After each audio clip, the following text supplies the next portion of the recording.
Muy buenos días, mi nombre es David Grandas. Hoy vamos a presentarles sobre la técnica de 6 sombreros para pensar. En esta actividad vamos a explicarles sobre una breve introducción para estar claros sobre el tema. Primero que todo, pues, ¿qué es?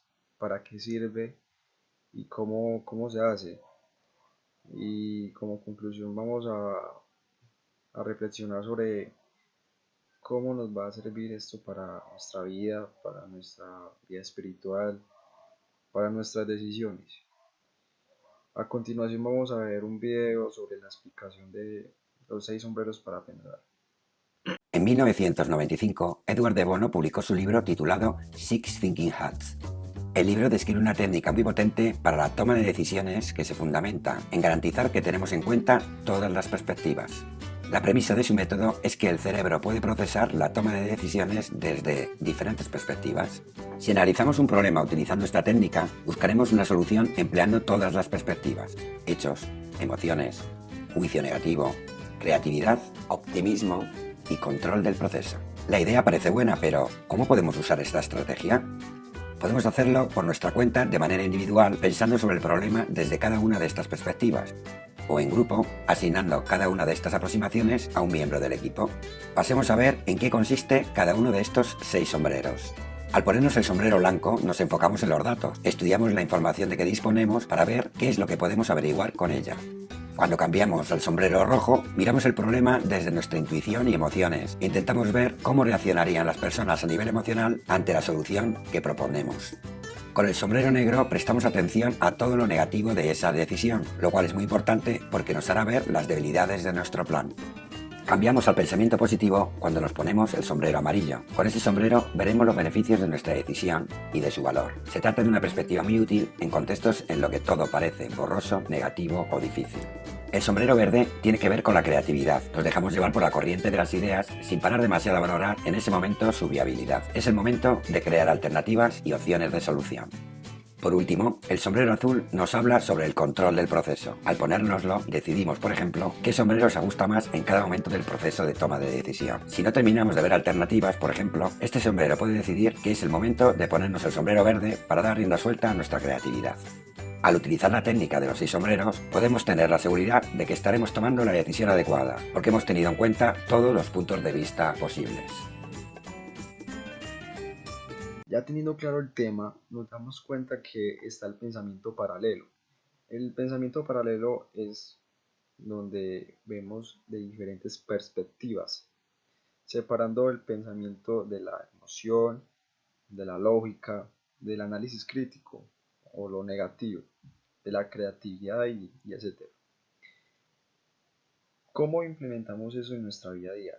Porque tenemos claro que eso se puede hacer en un equipo, en una conferencia de un debate para solucionar un problema o construir un proyecto. Entonces, un ejemplo es que imaginémonos que nuestra cabeza o nuestro pensamiento es una casa. En una casa hay una habitación, hay cocina, se distribuye. ¿Cómo influye los sombreros? Imaginémonos que hay un problema.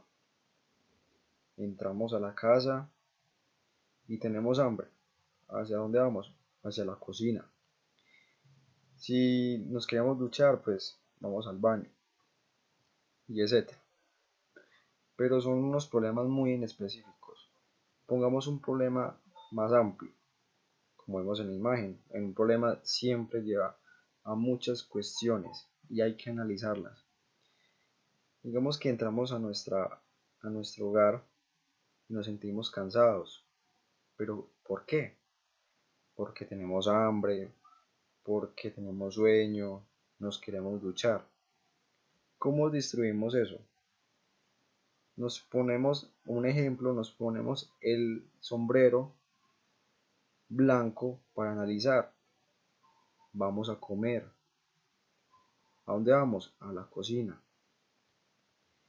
Y, y si nos colocamos el sombrero rojo de emoción, nos sentimos sucios, nos sentimos pegajosos. Entonces, ¿hacia dónde vamos? A ducharnos. Y así consecutivamente. Así podemos distribuir nuestro pensamiento. Y hablando de decisiones diarias en nuestra vida, podemos observarlo en un testimonio de la vida de una persona que cambió por unas específicas y duras circunstancias. Nací en un hogar cristiano de cuarta generación, o sea que ya mis tatarabuelos eran cristianos, y empecé cantando en el coro de la iglesia, pero cuando comencé en mi adolescencia a escuchar que podía cantar, me empecé a apasionar con esto de ser músico, y me apasionó tanto que decidí hacer mi grupo de rock. Y ahí, bueno, tuve un conflicto con mi mamá, porque como madre cristiana, ver que su hijo hacía música rock era un problema. Tuvimos diferencias, peleas. En un momento dado ya mi mamá no quería discutir más conmigo y decidió decirme: hijo, mirá, ahí está la puerta. Si vos no respetás a Dios, si vos nos amás a nosotros como familia, pero no podés respetar a que Dios está en primer lugar, no hay un lugar para vos en esta casa. Y yo, que estaba envalentonado en mi sueño, le dije: bueno, perfecto, me voy. Estuve tocando por toda Latinoamérica, abriendo shows para bandas de rock de Estados Unidos, abriendo espectáculos como el Monster of Rock, con bandas como Megadeth, Queensryche, etcétera, etcétera, etcétera, Marilyn Manson, Rammstein, y las que se puedan imaginar durante muchísimos años. Y en un momento, en una gira a México que íbamos con la banda, me secuestraron, a mí y a toda mi banda. Y estuvimos varias horas secuestrados, amenazados de muerte. Uno de ellos decide hacerme una pregunta y me amenaza de muerte y me dice: ¿crees en Dios? Y yo dentro mío no sabía qué contestar, porque yo no tengo nada que ver con Dios, estoy del lado contrario de Dios, y este hombre también es un criminal, un secuestrador. ¿Por qué me pregunta eso? Todo eso fue, obviamente, segundos. Y de adentro de mi estómago salió decir sí. Y hasta me asusté cuando le dije sí. Y él me dijo: si me hubieras dicho que no, te hubiera matado. Horas después nos liberaron, pero desde ese momento hasta que logramos llegar al hotel, yo sentía que Dios estaba conmigo. Y no era solamente mental, era físico. Sentía un calor en el cuerpo que no lo podía soportar.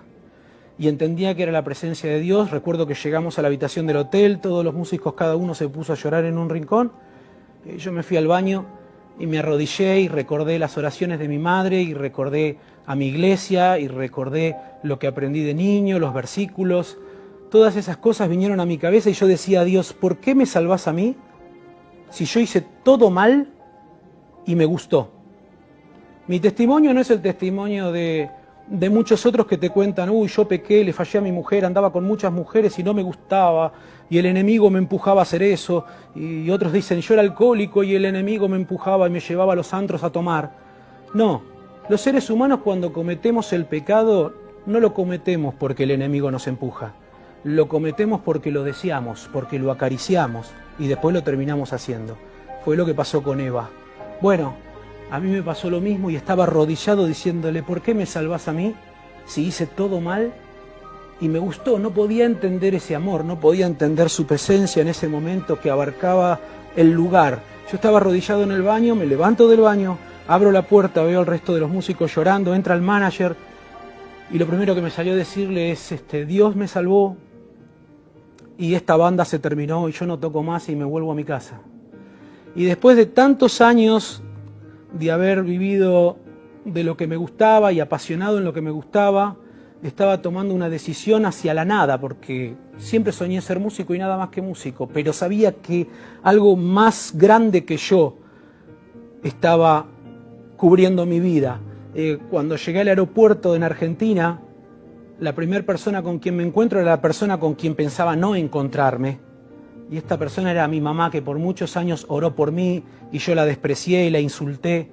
Recuerdo que la vi parada ahí y me acerqué. Ella ya no se encontró con el niño de 17, 18 años que se fue de la casa buscando ser estrella de rock. Se encontró con un adulto, con un tipo grande, todo tatuado. Y no la abracé ni le dije, mamá, te amo. No, la miré y le dije, ¿por qué a mí? Porque yo de alguna manera entendía que mi mamá era como Dios en la casa, era como esa presencia de que ella estaba tan apasionada por Jesús que prefirió dejarme ir antes de que yo me quedara descontrolando y destruyendo toda la casa. Ella me contesta, ¿sabés por qué? Porque Dios esta noche respondió mi oración. Yo y muchas mujeres oramos por vos durante 13 años y hoy Dios respondió mi oración. Yo sé en quién deposité mi fe. Y ese es el mensaje que quiero dejarle a todas las madres que están mirando este testimonio. Sepan que Dios tiene poder en la oración. Cuando se juntan esas madres a orar, Dios puede cortar el pacto diabólico que tenga tu hijo, tu esposo, tu familiar, un hermano, quien sea, ir a buscarlo. Y yo espero, en oración, que ojalá que cuando Dios vaya a buscar a tu familiar, a tu hijo, a tu hija, a tu esposo, Él tome la misma decisión que tomé yo, porque hay libre albedrío, y pueda decir, sí, creo en Dios. ¿Ok? Que Dios los bendiga.